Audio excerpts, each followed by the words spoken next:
아직도 활을 들고 다니며 현대인류와 접촉하지 않은 미지의 섬이 있습니다. 신석기 시대의 문명을 그대로 간직하며 외부와 접촉하지 않은 곳이 있는데요. 인도양 동부 벵골만에 위치한 노스 센티널 섬은 세계에서 가장 방문하기 힘든 미스터리한 섬으로 알려져 있습니다. 국제법상 인도에 속해 있지만 통치력이 닿지 않는 곳으로 알려져 있는데요.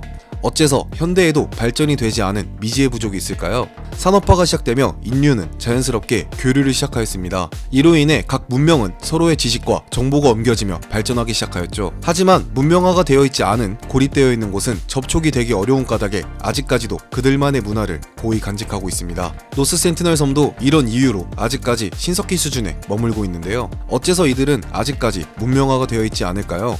그 이유는 바로 원주민들이 매우 호전적이었기 때문입니다. 1967년 인도 정부는 처음으로 이 섬에 대한 조사팀을 파견했습니다. 당시 원주민들은 정글 속에 숨어들어 접촉을 꺼려했기 때문에 인도 정부의 첫 조사는 허무하게 끝이 났습니다. 이후 1970년, 1973년 다시 방문하였는데 배에서 내리는 조사팀을 향해 활을 쏘고 돌을 던지는 등 공격적인 모습을 보여주었습니다. 외부인에 대한 경계심은 인도 정부뿐만이 아니었습니다. 1981년 호주에서 출발한 화물선이 방글라데시아로 이동하던 도중 사고로 섬 인근의 안에 좌초되었습니다. 당시 호전적인 원주민들은 나룻배를 만들어 호시탐탐 선박을 노렸지만 거센 파도로 인해 접근조차 하지 못하고 있었습니다.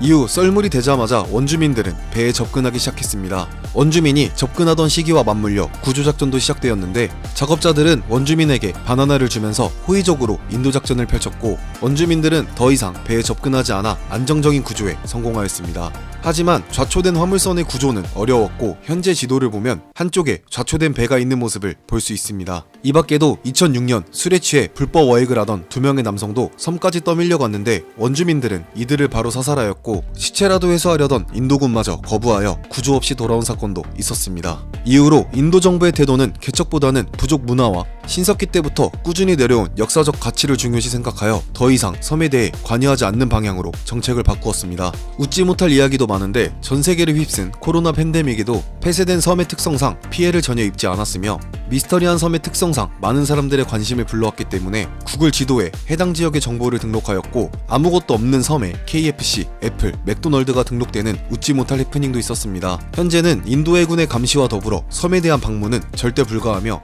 호기심으로 방문하거나 학술 목적, 선교 활동을 통한 방문도 절대 불가합니다. 이를 어길 시 최대 사형을 구형할 정도로 인도 정부도 매우 강경하게 섬에 출입을 막고 있는 것으로 알려져 있습니다. 시청해주셔서 감사합니다. 다음에는 더욱 유익한 영상으로 찾아뵙겠습니다. 감사합니다.